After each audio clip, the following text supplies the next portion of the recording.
사무엘하 16장에 이르러서 다윗과 그를 따르고 있는 일행이 지금 실제적으로 지형에 있어서요, 예루살렘이라고 하는 시온 산에서부터 기드론 골짜기를 향하여 지금 내려가고 있는 모습입니다.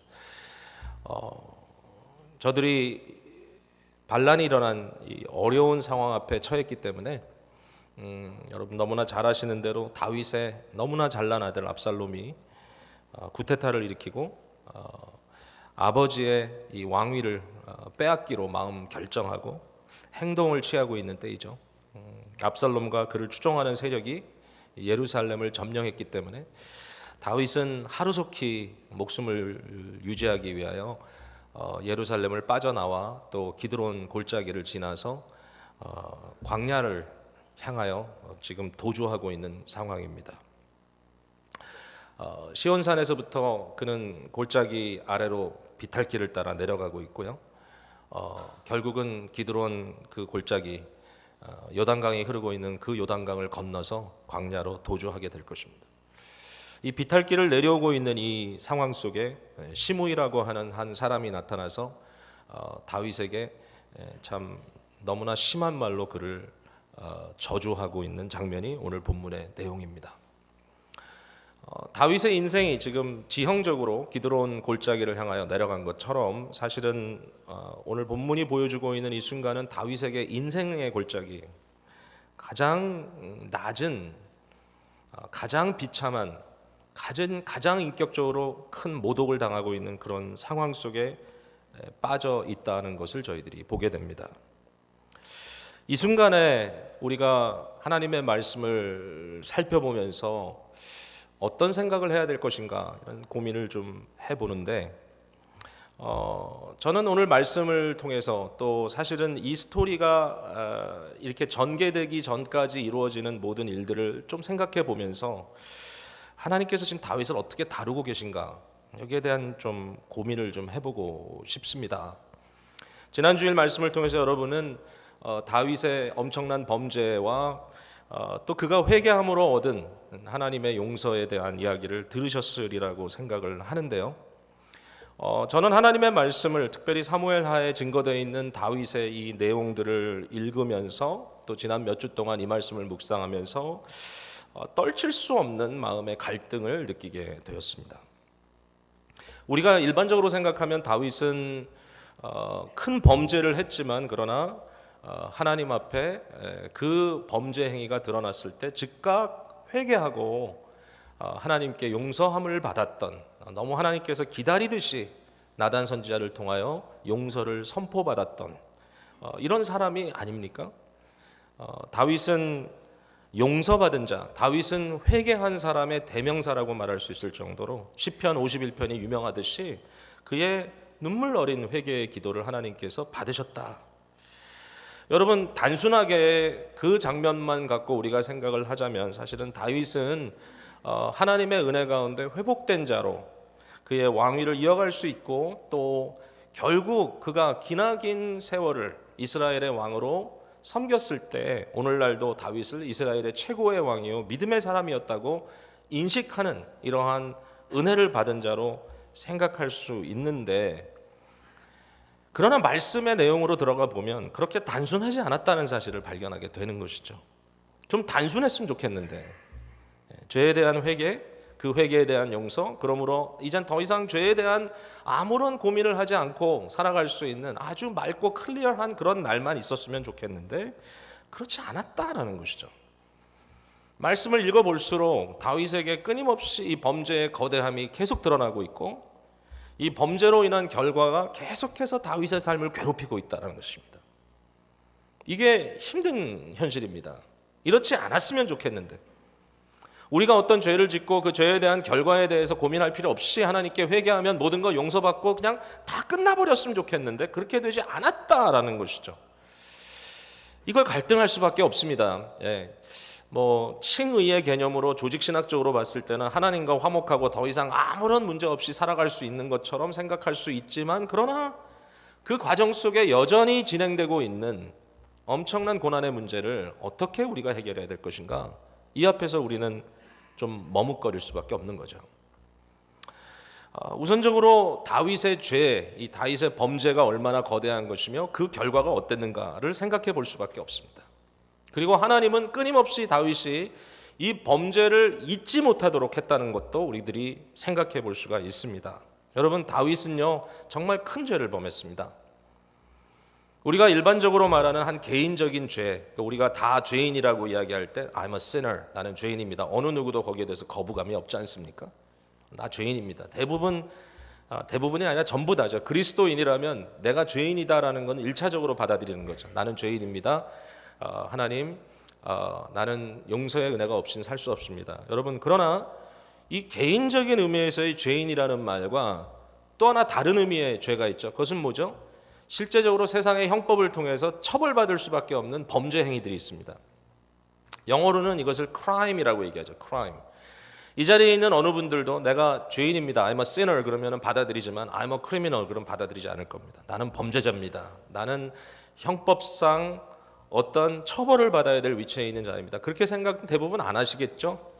혹시라도 그런 문제가 있더라도 밝혀지지 않은 상은 거기에 대해서 받아들이려고 하지 않을 것입니다.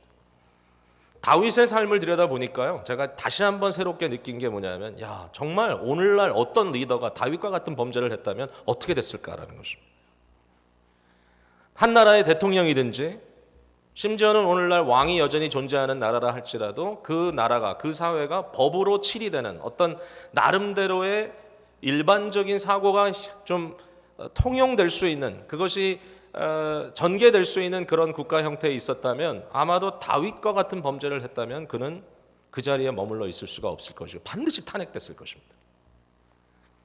다윗은 밧세바를 범하였을 뿐만 아니라 그 일을 감추기 위하여 결국은 여러분이 너무나 잘 아는 대로 비참하게 우리아를 죽게 만들었습니다. 그 남편을. 전쟁터에서 자기의 손이 아닌 적군의 손에 의해서 죽게 했지만 그러나 이것은 굉장히 고의적인 죽음이고 이것은 고의적으로 이렇게 하기 위해서 다윗이 꾸민 일입니다. 이것을 요압 장군이 알고 있었습니다. 다윗은 이 일을 감추기 위해서 밧세바와 결혼하고 간음을 통하여 잉태된 이 아이를 결국은 낳게 되고 그 아이가 죽죠. 이런 과정 속에 이렇게 보나 저렇게 보나 다윗은 살인자라고 하는 이런 누명이 아니라 실제적인 그의 죄에 대한 어떤 그 정죄를 받을 수밖에 없는 입장에 있었다는 것입니다. 오늘날 어떤 사람이 이렇게 컨스피러시를 만들어서 누구를 고의적으로 죽게 만들었다면, 자기가 권력을 이용해서 사람들에게 이만한 피해를 입혔다면 그는 형사법에 의하여 반드시 어떤 처벌을 받아야만 될 것입니다. 심각한 죄입니다. 하나님께서 이 죄를 용서해 주셨다는 겁니다. 용서를 받았어요. 하나님께서 그를 지옥 백성 삼지 아니하시고 다윗에게 맹세하신 대로 그에게 약속하신 모든 것들을 그대로 이행하시고 결국은 다윗을 통하여 메시아를 보내시기까지 하나님은 신실하게 그를 붙들어 주셨어요. 그럼에도 불구하고 이 범죄는 끊임없이 다윗의 삶과 마음을 따라다녔습니다. 심각한 일입니다. 가장 심각한 문제는 자녀들에게 나타납니다. 다윗의 자녀들은 영적으로 도덕적으로 심각하게 무너져 내리는 그러한 상황에 처하게 되는 것이죠. 여러분, 다윗의 스토리가 참 너무 적나라합니다. 참 읽으면서 아주 인상을 찌푸릴 수밖에 없고 마음의 불편함을 느낄 수밖에 없는 스토리가 계속 전개됩니다. 다윗의 맏아들의 이름은 암논입니다. 이 암논에게는 배다른 여동생이 있었습니다. 다말이라고 하는 너무 아름답고 또 지혜로운 여인입니다. 똑똑한 여자입니다. 암논이 다말을 마음으로 연모했습니다. 동생인데 어떻게 할 수가 없겠다 생각을 하면서 상사병에 걸려서 정말 너무너무 고민하다가 결국은 어떻게 하죠? 꾸미죠, 이를. 다윗은 이 사건에 완벽하게 아들에게 이용당합니다. 다윗을 이용해서 다말을 자기 집으로 부르게 하고 다말이 자기 침실로 들어오게 하고 결국 다말을 겁탈하려고 하는 이러한 암논의 모습이 드러나는 것입니다. 이때 다말이 뭐라 합니까? 다말은 지혜로운 여인입니다. 오빠에게 사정합니다. 이렇게 하지 마십시오. 이렇게 하면 당신은 이스라엘 백성들 중에 어리석은 자라고 오명을 받게 될 것이고 내가 당할 수치는 어떻게 감당할 수 있겠습니까? 이러지 마십시오. 그 당시에는 친근 가운데서도 간에도 결혼을 하는 시대였으니까 나름대로 논리를 이야기합니다. 아버지에게 구하십시오. 아버지에게 나를 달라고 구하면 아버지가 거절하지 않을 것입니다. 그러나 암논은 그 순간에 자기가 더 강한 그 힘을 의지해서 이 연약한 여인, 아름다운 여인, 지혜로운 여인을 짓밟아 버립니다. 그리고 나서 어떻게 되죠? 암논의 마음속에 자기가 한 행동을 쳐다볼 수 없는 수치심이 생기기 시작하는 거죠. 성경에 그렇게 기록되어 있죠. 그 순간에 암논이 다말에 대하여 느낀 그 증오심이 그 이전에 다말을 사랑했던 그 사랑의 강도보다 더 강했다. 이건 뭐 너무 심오한 인간의 심리에 대한 통찰이라고 생각합니다. 다말을 쫓아냅니다. 다말이 말합니다. 지금 당신이 하는 이 행동은 나를 겁탈하는 행동보다 더 나쁜 행동이라고 암논에게 호소하지만 암논은 처절한 모습으로 이 여인이 집으로부터 쫓겨나도록 만들어요. 여러분, 아버지였다면 이 사건에 대해서 듣고 나서 어떻게 했겠습니까? 여러분은 이 사건이 벌어졌는데요, 다윗은 화만 내요. 분노합니다. 크게 노합니다. 그러나 아무것도 하지 않습니다. 거기에 대해서. 왜 그랬을까요, 여러분? 자, 몇 년이 지났습니다. 압살롬은 바로 다말의 친오빠입니다. 정말 잘난 아들입니다. 너무 잘생기고 너무 능력 있고 지능이 뛰어나고. 근데 압살롬이 몇 년 후에 자기가 계획했던 대로 암논을 죽여버립니다. 아버지가 아무것도 하지 않는 아버지를 증오합니다. 암논이 죽었다는 이야기를 다윗이 들었을 때 어떻게 했죠? 다윗은 통곡했습니다. 다윗과 다윗의 다른 아들들은 함께 통곡했어요. 그런데 아무것도 하지 않아요. 아무것도 못해. 압살롬은 다윗의 곁을 떠나가고 시간이 지날수록 압살롬은 점점 더 삐뚤어져 가고 결국 다윗이 압살롬을 다시 예루살렘으로 불러들였지만 그러나 압살롬의 얼굴을 보지 않습니다. 압살롬의 마음은 분노로 가득 찹니다. 그의 행동을 보면 너무 충동적입니다. 요압의 밭을 다 불태워버리기도 하고 끝내는 아버지를 무너뜨리고 자기가 왕이 되겠다고 쿠데타를 일으킨 것이죠. 격길로 갑니다. 그러나 아버지는 아무 말도 하지 못합니다. 압살롬이 예루살렘을 점령한 이후에 아버지가 왕으로 다스리던 궁궐 안에 들어가서 한 첫 번째 행동이 뭔지 여러분 아시죠? 말하기 부끄러운 얘기입니다. 대낮에 모든 사람들이 보는 앞에서 다윗의 첩들을 겁탈하는 사건이었습니다. 다윗의 마음에 이런 이야기를 들었을 때 어떤 생각을 했을까? 다윗은 기억났을 겁니다. 나단 선지자를 통하여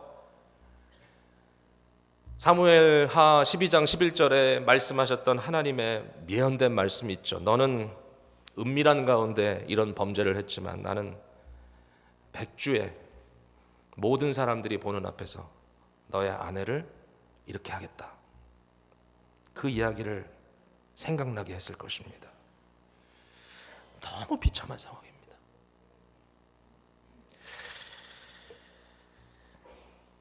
자기가 어떤 일을 했는지를 아는 자기의 자녀들 앞에서 아버지로서의 모든 자신감을 잃어버리고 영적인 도덕적인 리더십을 잃어버리고 자녀들이 어떠한 행동을 하더라도 어떻게 말 한마디 못하고 그들에게 야단칠 수 없는 아버지의 마음입니다. 이 순간에 너 왜 이렇게 하니? 아버지는 뭐가 잘났다고요? 아버지는 뭘 잘한 게 있다고요? 그 얘기가 자꾸 들리는 것 같은 거죠. 다윗의 귀에. 끊임없이 하나님은 자기의 범죄에 대한 그 죄에 대한 고민을 잊지 못하도록 하는 거예요. 야, 정말 왜 이렇게까지 하실까? 오늘 본문에 보면 시므이가 억울하게 다윗을 조롱하고 다윗을 저주하는데 다윗이 뭐라고 얘기합니까? 11절에 내 몸에서 난 아들도 내 생명을 헤아려 하거늘 하물며 이 베냐민 사람이랴. 내 자식도 내 아이들도 이렇게 하고 있는데 하물며 이 베냐민 사람이랴. 저는요 오늘 이 말씀을 통해서 과연 하나님이 무엇을 이야기하고 계신가에 대해서 많이 고민을 할 수밖에 없었어요. 신학적으로 쉽게 정리가 안 돼요. 깨끗하게 여러분에게 이겁니다 라고 말씀을 드리면 좀 얼굴이 환해지고 마음의 자유로움을 느낄 텐데 그게 잘 떠오르지가 않아요. 이 문제가 쉽게 해결되지가 않아요. 하나님 도대체 왜 이러십니까? 왜 이렇게 하십니까? 그런데 오늘 본문에 다윗이 한 말씀을 근거로 해서 하나님의 역사가 무엇이었는지를 조금은 살펴볼 수 있는 것 같아요. 그게 뭔가 하면 하나님은 다윗을 편안하게 내버려 두질 않았어요. 시므이의 저주를 통하여 다윗이 뭐라고 얘기합니까? 하나님이 나를 저주하고 있다라고 얘기합니다. 공의의 하나님인데도 불구하고 하나님이 하시고 계신다.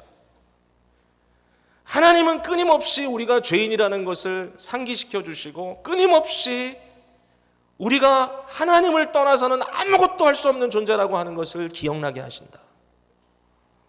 다윗은요 자기 힘으로 할 수 있는 게 없었어요. 이 순간에 많은 사람들은 다윗이 위대한 왕이고 그의 업적이 크고 그러므로 그의 위대한 업적을 근거로 하여 다윗은 충분히 말발이 섰을 것이다 라고 생각하지만 여러분 계속 이어지는 다윗의 사건을 통하여 우리가 볼 수 있는 것은 정말 요만큼이라도 다윗은 자기의 업적을 내세워서 내가 이렇게 훌륭한 왕이니까 내 말 들어 얘기할 수 있는 근거가 하나도 없어요. 자기의 업적에 대해서는 자기의 어떤 한 일에 대해서는 아무것도 말할 수 없는, 그러므로 100% 겸손하게 하나님 앞에 두 손 들고 나와서 하나님의 은혜가 아니고는 나는 버림받을 수밖에 없는 자입니다라고 고백하게 만드시더라는 것입니다. 여러분 다윗은 죄인입니다. 그러나 이 죄인 다윗은 우리와 똑같이 진실로 정말로 그리스도의 은혜가 아니면 살 수 없는 또 하나의 죄인입니다. 다윗도 하나님의 은혜가 아니면 살 수 없는 존재입니다. 아무리 우리가 다윗이 위대하다, 다윗이 믿음의 사람이라고 이야기하지만 다윗도 하나님의 은혜가 아니면 아무것도 할 수 없는 존재입니다. 하나님이 이걸 계속해서 다윗에게 상기시켜 주시고 계십니다. 오늘 이 순간에도 우리의 마음속에 그런 번민이 있지 않습니까? 속 시원하게 문제를 좀 다 해결하고 죄의 문제이든 연약함의 문제이든 하나님 앞에 털어놓고 기도하고 응답받고 마음속에 한순간의 용서의 체험을 하고 그 희열과 기쁨 속에 살아가면 그것으로 더 이상 걱정할 것이 없으면 좋은데 왜 그 죄에 또 빠져들고 나의 죄의 결과가 나를 따라오기도 하고 그것으로 인하여 심각한 수치감이 오기도 하고 끊임없이 번민하고 고민하게 되는가? 하나님이 계속 우리를 상관하시더라는 것입니다. 하나님은 끊임없이 우리에게 오셔서 우리를 흔들어 놓고 계신다는 것입니다. 은혜가 없으면 살 수 없다라는 걸 계속 상기시켜 주시는 거죠. 사람에게 가장 위태한 자리는 자만한 자리인 것 같습니다. 이만하면 됐다. 이 정도면 괜찮겠지. 다윗이 그런 문제로 사실은 범죄의 문제에 노출되었던 것 여러분 기억하실 것입니다. 사무엘하 11장에 밧세바 사건이 벌어지는 그 찰나의 다윗의 모습을 보면 11장 1절에 그런 이야기가 나오죠. 이때는 왕들이 출전하는 전쟁을 하는 그런 시기인데 다윗이 요압과 그에게 있는 그의 부하들과 온 이스라엘 군대를 보냈다 그랬습니다. 랍바를 에워싸고 싸우라 그랬습니다. 근데 다윗은 예루살렘에 그대로 머물러 있었습니다. 이젠 다윗이 자기 손에 피를 묻히지 않아도 되는 위치에 올라간 것입니다. 내가 직접 나가 싸울 필요가 없습니다. 먼지를 뒤집어 쓸 필요도 없고 전쟁터에서 어렵게 새우잠을 잘 필요도 없고 자기가 직접 칼을 빼서 상대를 베는 일도 더 이상 불필요한, 깨끗하게 다 정리된 그런 상태에서 다윗은 그냥 차지만 하면 되는 것이죠. 여기 보면 암몬의 랍바를 에워쌌다 그랬는데 13장에 넘어가면 그 얘기가 나오죠. 12장입니다. 12장 26절에 이런 얘기가 나옵니다. 요압이 암몬 자손이 랍바를 쳐서 그 왕성을 점령하매 요압이 전령을 다윗에게 보내 이르되 내가 랍바 곧 물들의 성읍을 쳐서 점령하였으니 이제 왕은 그 백성의 남은 군사를 모아 이 성에 맞서 진치고 이 성읍을 쳐서 점령하소서. 내가 이 성읍을 점령하면 이 성읍이 내 입으로 일컬음을 받을까 두려워하나이다. 무슨 얘기죠? 이런 거예요. 요압이 이미 다 싸워놨어요. 이미 그 성읍을 다 거의 그냥 완전히 허물어지기 일보 직전이에요. 다 그 안은 아사 상태예요. 다 죽게 돼 있어요. 이제 어느 누구도 그 안에서 칼을 빼들고 맞춰서 싸울 수 있는 사람은 하나도 없어요. 다 끝났어요. 전쟁은.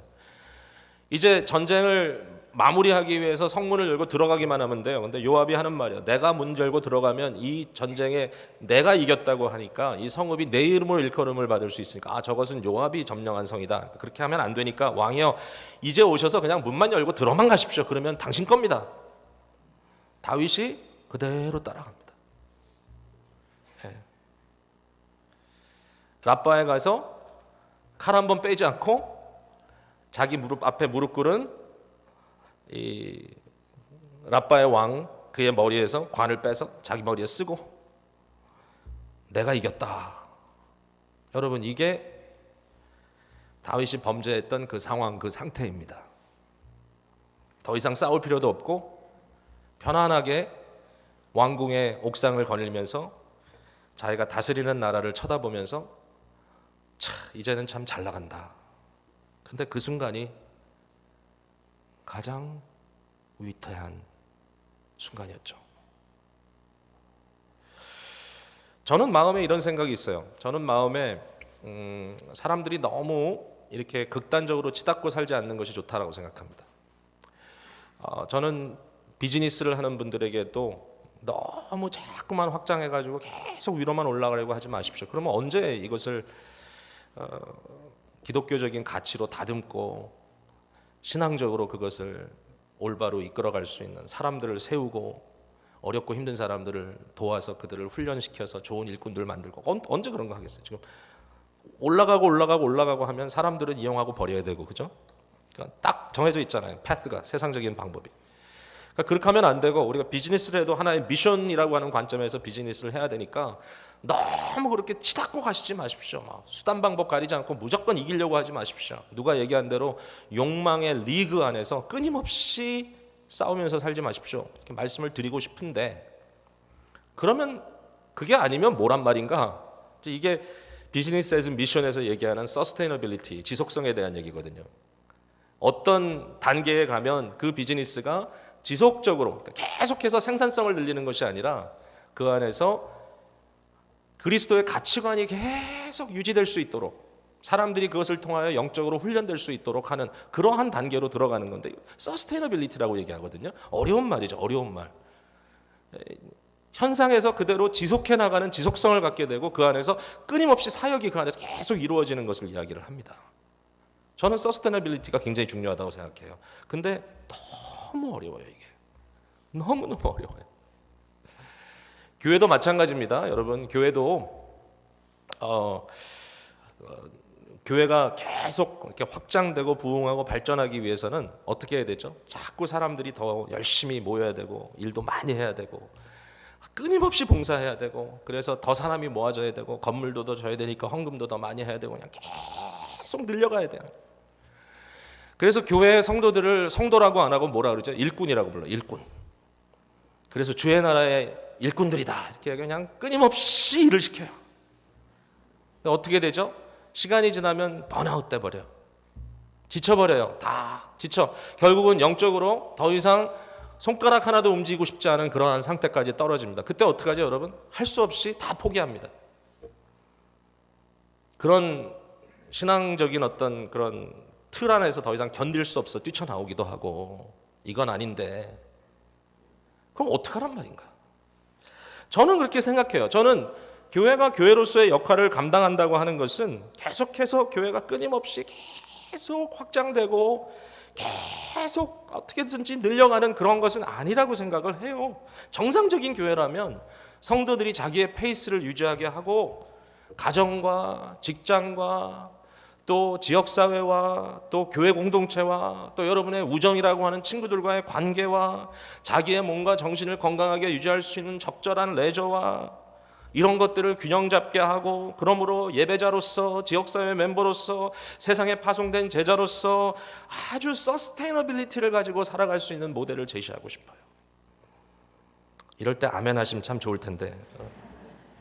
근데 여러분 이게 너무 어려워요. 이게 너무 어려워요. 그래서 전통적인 목사님들, 우리 선배 목사님들은 가끔 저한테 이렇게 얘기합니다. 교인들이 편해지면 죄를 짓는다. 계속 힘들게 돌려야 된다. 그냥 정신없이 돌려야 된다. 하루가 멀다 하고 교회 나오게 하고 기도시키고 철야기도 하고, 철야기도 끝나면 새벽기도 하고, 새벽기도 끝나면 금식기도회 하고, 그거 끝나면 전도운동 벌리고 예수초청잔치 하고 끊임없이 돌려야 된다. 그래야 죄질 틈이 없다. 여러분 맞죠? 여러분 좀 편안하니까 죄 짓죠? 근데 이상해요. 사람들이 어느 단계에 딱 올라갔다고 생각하면 그 다음부터 이젠 좀 천천히 가자, 이젠 좀 내려놓자. 근데 내려놓고 천천히 가면 거기에 끊임없는 영적으로 유익한 일들이 서스테인 돼야 되는데 안 그래요. 사람들은 방심하면서 무슨 일이 벌어지죠? 마음이 심심해져요. 그래서 뭐를 한다고요? 공허감 속에 새로운 스릴을 찾아요. 너무 당연한 코스예요, 이게. 그래서 어떤 사람은 뭐 도박에 빠지기도 하고, 어떤 사람은 성적 범죄에 쉽게 노출되기도 하고, 새로운 스릴을 찾아서. 지난주 월요일에, 주일 밤하고 월요일에 시애틀에 있는 한 가정을 방문해서 그 가정에 하룻밤 같이 머물면서 많은 얘기 나눴습니다. 저희 교회에서 신앙생활하다 그쪽으로 이사간 가정인데 의사인데요. 개인 프랙티스를 그쪽에서 하는데 뭐 굉장히 아주 탄탄한 그런 프랙티스를 하더라고요. 40대 초반입니다, 아직. 근데 뭐 제가 이건 아주 개인적인 일들이기 때문에 뭐 다 말씀드릴 수는 없지만 저한테 이렇게 얘기하더라고요. 이제 같이 일하는 의사도 한두 명 더 두게 됐는데 이것만 이제 끝나면 이렇게 표현하더라고요. I am set. 이제는 다 됐습니다. 성공의 냄새가 강하게 느껴집니다. 너무 고맙게도 이 부부는 아주 신실하게 주님을 찾는 젊은이들입니다. 뭐 젊은이도 아니죠. 이젠 중년이죠. 참 좋은 사람들이에요. 정말 믿음으로 자녀들도 키우려고 하고. 그 와중에 근데 I am set 이렇게 얘기를 하는데, 제가 헤어지기 전에 정심을 먹으면서 그런 대화를 나누면서 이런 도전을 했어요. 질문을 했어요. 형제님, 지금 이제 40대 초반 중반인데 50대가 되면 당신 뭐 할 거예요? You are set.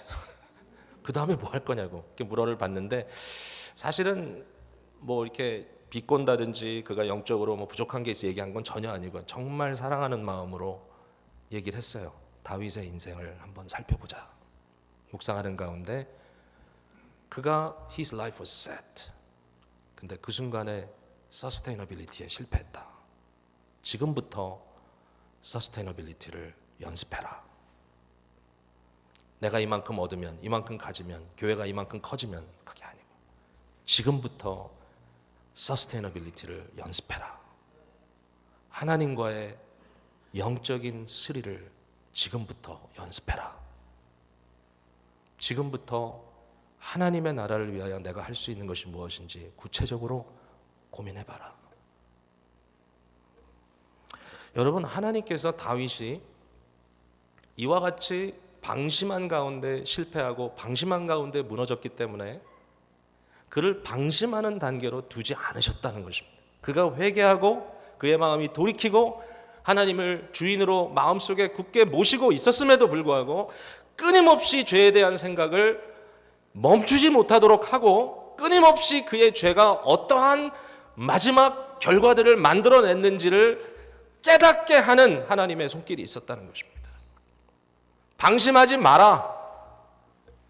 나를 떠나서는 아무것도 할 수 없다. 너는 여전히 연약하다. 회개했다 할지라도 너는 여전히 죄에 노출돼 있고 너희 스스로 강할 수 없다. 여러분, 은혜 받았다고 생각할 때 넘어질까 조심해야 합니다. 내 기도가 너무 왕성하게 지금 기도 생활을 하고 있다고 생각할 때 범죄하지 않기 위하여 조심해야 합니다. 하나님을 의지하지 않는 그 어떠한 영성도 올바른 영성일 수가 없습니다. 끊임없이 하나님 앞에 우리의 연약함이 노출되어 있는 것이, 그러므로 끊임없는 위기감 속에 어찌할 바 모르고 살아가는 것이 사실은 유익할 수 있다는 것입니다. 하나님의 방법입니다. 좀 그러지 않았으면 좋겠는데, 좀 편안했으면 좋겠는데, 이제는 좀 고생 안 했으면 좋겠는데, 근데 하나님께서 그렇게 안 하시는 것입니다. 이만하면 이런 문제 정도는 문제가 아니어야 되지 않나? 근데 아니에요. 너무 하잘것없는 문제 앞에 피식피식 쓰러지는 자신을 발견합니다. 하나님은 우리를 가만두시지 않으십니다. 연단하십니다. 에스겔 22장 17절부터 제가 한번 읽어볼게요. 여러분 들어보세요. 여호와의 말씀이 내게 임하여 이르시되, 인자야 이스라엘 족속이 내게 찌꺼기가 되었나니 곧 풀무불 가운데 있는 노시나 주석이나 쇠나 나비며 은의 찌꺼기로다. 그러므로 주 여호와께서 이와 같이 말씀하셨느니라. 너희가 다 찌꺼기가 되었은즉 내가 너희를 예루살렘 가운데로 모으고 사람이 은이나 노시나 쇠나 나비나 주석이나 모아서 풀무불 속에 넣고 불을 붙여 녹이는 것 같이 내가 노여움과 분함으로 너희를 모아 거기에 두고 녹이리라. 내가 너희를 모으고 내 분노의 불을 너희에게 불며 너희가 그 가운데서 녹되 은이 풀무불 가운데 녹는 것 같이 너희가 그 가운데서 녹으리니 나 여호와의 분노를 너희 위에 쏟은 줄을 너희가 알리라. 이건 분명히 심판에 대한 이야기인데, 하나님의 분노가 불과 같이 임하여서 이스라엘 백성들을 녹이겠다고 말씀하셨죠. 근데 너무너무 대단한 건 뭐냐면은 녹여버려, 그들을 태워 멸망시키겠다는 말이 아니잖아요. 이게 그들을 금이나 은이나 노시나 주석과 같이 생각하시는 거잖아요. 그러면서 뭘 하시는 겁니까? 너희 안에는 찌꺼기를 제하겠다는 거 아니에요, 하나님이. 다윗은 인생의 가장 비참한 시간을 겪고 있습니다.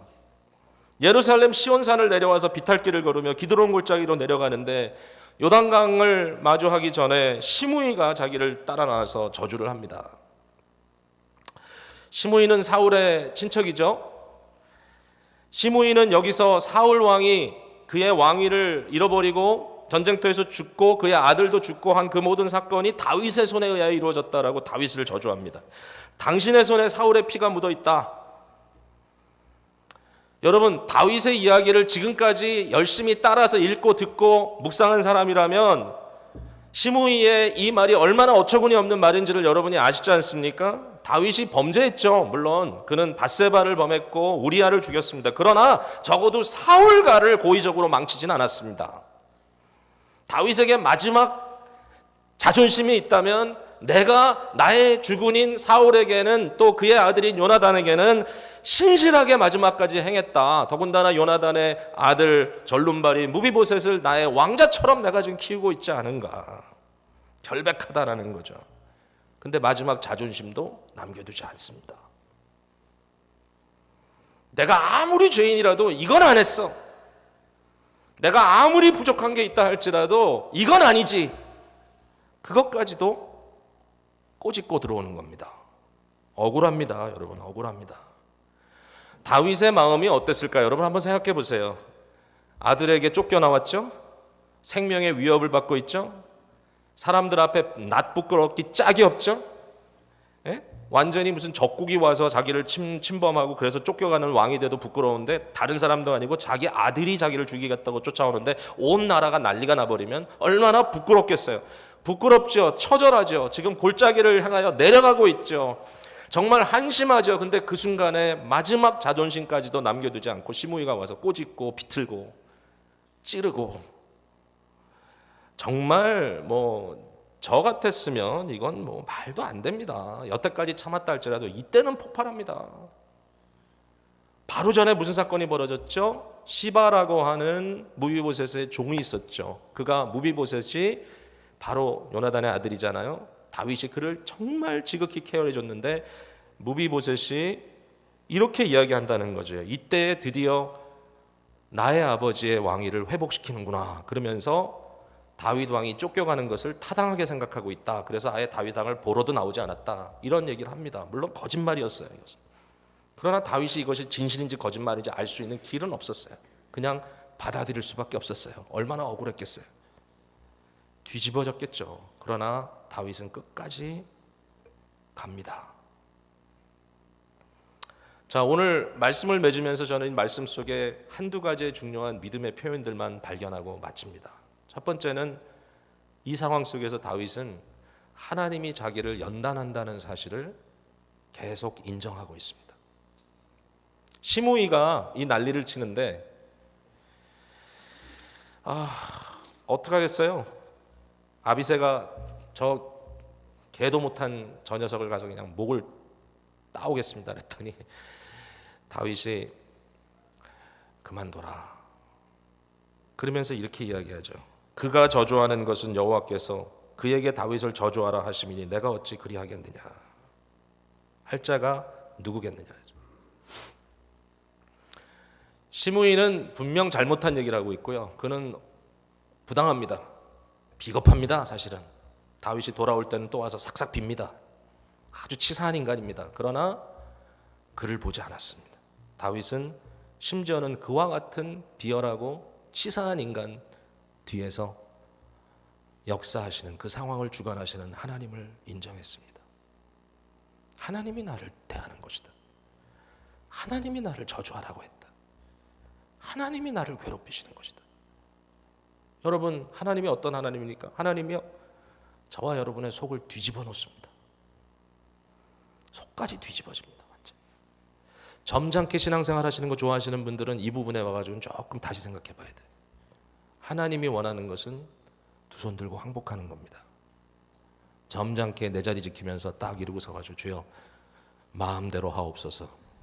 이거 갖고는 안 되는 부분이 있다라는 겁니다. 여러분 이미 있죠. 많은 분들이 내가 견딜 수 없어. 이거 어떻게 할 수가 없어. 맞아요. 속 뒤집어져요. 내가 이제는 못 참겠다. 마지막 분노가 폭발되는 그 순간이에요. 나를 뒤집어 놓으세요. 나를 완전히 그냥 속에서부터 막 쑤시는 것 같아요. 근데 왜 그러세요? 왜 그렇게 하시냐고요? 왜 자존심을 땅바닥까지 떨어지게 하시냐고요? 하나님이 항복하게 하라는 겁니다. 그런 하나님이시더라고요. 다윗은 그걸 인정했습니다. 하나님은 나를 연단하고 계신다. 한 가지가 더 있어요. 놀라운 거야. 근데 그 하나님이 선하고 공의롭다는 사실을 다윗이 인정해요. 여기 소망이 있어요. 그러면서 그가 이렇게 얘기합니다. 혹시 여호와께서 나의 원통함을 감찰하시리니 오늘 바로 이 저주 때문에 여호와께서 선으로 내게 갚아주시리라. 야, 대단한 얘기 아닙니까? 억울하잖아요. 지금 너무 억울해. 근데 내가 내 손으로 이 억울함을 풀려고 하지 않겠다. 하나님은 공의롭고 만약에 이것이 하나님께서 내게 허락한 일이라면 그는 공의로우시고 그는 올바르신 라이처스한 하나님이시기 때문에 분명히 나의 원통함을 풀어주실 날이 올 것이다. 그것도 하나님 앞에 그냥 뒷바짓 해놓겠다. God will vindicate me. 하나님이 나의 원통함을 풀어주실 것이다. 여러분, 다윗의 인생을 보면 참 쉽지 않았어요. 근데 적어도 이 순간까지 와서 다윗에게 보여지는 이 그림은 뭐냐면 그가 굉장히 잠잠한 사람이 됐고요. 깊이 겸손한 사람이 됐고요. 자신감을 다 내려놓은 것 같은 그런 사람이 됐는데 그 안에 묵직한 신앙의 고백이 흘러나오는 거예요. 하나님이 다윗과 함께 하시는 거예요. 예수 그리스도를 더욱 사모하게 하는 거예요. 나도 그 왕이 아니다. 하나님, 저도 그 왕이 아닙니다. 하나님, 저도 이 세상의 구세주가 아닙니다. 저도 이스라엘의 구원자가 아닙니다. 하나님께서 약속하신 왕 중의 왕, 나의 구세주 그리스도가 와야만 합니다. 그리스도를 바라보며 그가 올 것을 기대하며 하나님께 역사의 모든 흐름을 맡기며 자기의 인생도 주님 앞에 내어놓는 두 손 들고 속은 뒤집히지만 하나님 주님만 의지합니다. 이렇게 고백하는 다윗의 모습. 오늘도 하나님께서 우리의 속을 뒤집게 하시면서라도 주님만을 의지하고 주님의 은혜만을 사모하도록 하시는 그 역사가 분명히 있는 줄로 믿습니다. 기도하겠습니다.